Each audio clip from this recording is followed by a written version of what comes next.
ሰላም እንደምናችሁ። አማን እባላለሁ። ሰዎች በህይወት ዓላማቸውና ራዕያቸውን አሳክተው እንዲኖሩ በማማከርና በስልጠና አግዛለሁ። ዛሬ ስለ አእምሮ አውሬን እናያለን። አእምሯችን ጓደኛችን ወይም ጠላታችን ሊሆን ይችላል። አእምሮ ልክ እንደ ፈረስ ነው። ፈረስ የሰለጠነ ፈረስ ወደምንፈልገውና እኛ ወዳሰብነው ሲያደርሰን፣ ያልሰለጠና ያልገራ ፈረስ ደግሞ ወደ ራሱ ወደፈለገው እየሄደ ጭራሽ እኛን ለአደጋም ሊያጋልጠን ይችላል ማለት ነው።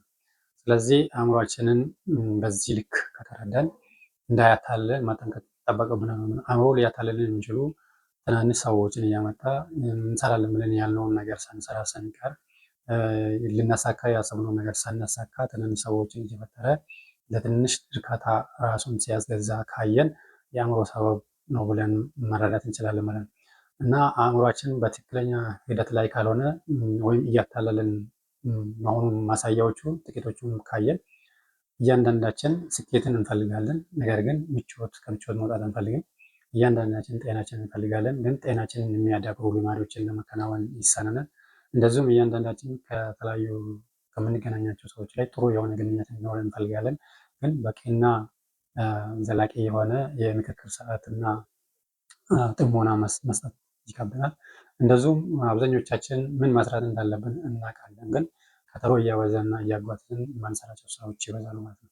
እነኚህ ምልክቶች ከታዩብን አእምሯችንን ለትክክል እየጠቀም እንዳልሆነና አእምሯችን ያልገራ አእምሮ እየገዛ እንደሆነ ማሰብ እንችላለን። ስለዚህ እንዲህ አይነት ችግር ውስጥ ከገባን የመስተካከያ መንገዱ አእምሮችን ማሰልጠንና ማብቃት የሚጠበቅ ማለት ነው። አእምሮ የምናበቃባቸው ብዙዎች መንገዶች ሲኖሩ ከብዙዎቹ ጥቂቶቹን አራት ደረጃዎች ካየን፣ አንደኛ መገንዘብ ይገባናል። የምንፈልገውን ነገር ለመስራት እያሰበን መስራት ሲከብደን እና ስንሰንፍ ሰዎች እየመጡ ለጊዜያዊ ጥቅምና እርካታ ራሳችን ስንዘናጋ አእምሯችን ችግር ውስጥ እንደገባ መገንዘብ ይገባናል። አንደኛ መሆን ያለበት አእምሯችን እያታለለን እንደሆነ መገንዘብ ነው።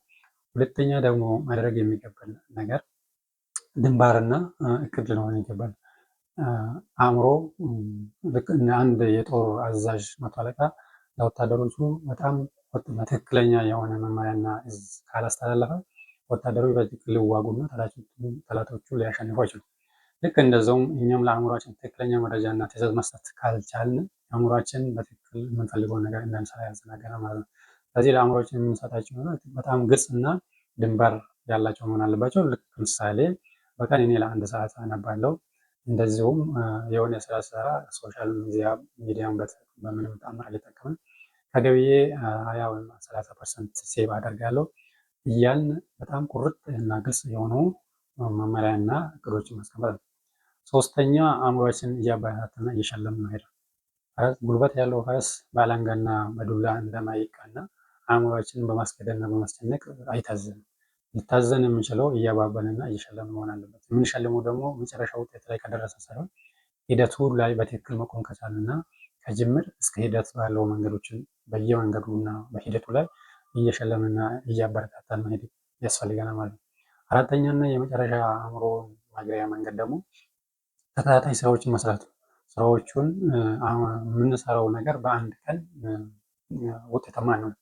ስለዚህ ተከታታይ ሂደቶችን ስራዎች ይፈለጋሉና ተከታታይ ስራዎችን ለመስራት አእምሯችን እንዲላመድ የማድረግ ልምድ ይኖረናል ማለት ነው። በዚህ ሂደት ካሄድን አእምሯችን የእኛ ጠላት ሳይሆን የእኛ ትልቅ ሀብት፣ ትልቅ መሻገሪያ፣ ትልቅ መሳሪያ ሆኖ እንዲያገለግለን መጠቀም እንችላለን ማለት ነው። ስለዚህ አእምሮ በዚህ መልክ ለመጠቀም ከፈለግን 2 አማራጭ ብቻ እንዳለን ማሰብ ይገባናል። አንደኛ ወይ እሱ ያዘናል ወይ እኛ እናዘዋለን። አእምሮን እኛ ማዘዝ እንችል በዓላማችንና በራዕያችን መቆም እንችላለን። አእምሮ እኛን ማዘዝ ከቻለ ደግሞ በጣም የቅርብ ጊዜ ደስታ ጊዜያዊ እርካታዎችን እያገኘን እና ምሳሌ አስቡት፣ ሶሻል ሚዲያን ስክሮል በማድረግ ሊሆን ይችላል። በእነዚህ በጊዜያዊ ጥቅምና ጊዜያዊ ደስታ ጊዜ ማሳለፍ እንችላለን ማለት ነው።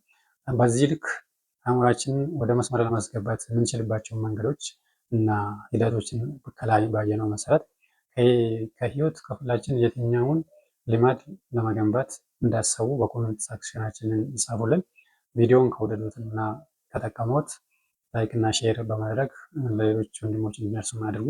ሰብስክራይብ በማድረግ ደግሞ ቻናሉን እንዲጎብዝ እና እንዲበረታና ሌሎች ተከታታይ ስራዎችን ሰርተን ለህብረተሰቡ ማገልገል እንድንችል አስተዋጽኦአችሁን እንድታበረክቱ ጋብዛችኋለሁ። መልካም ጊዜ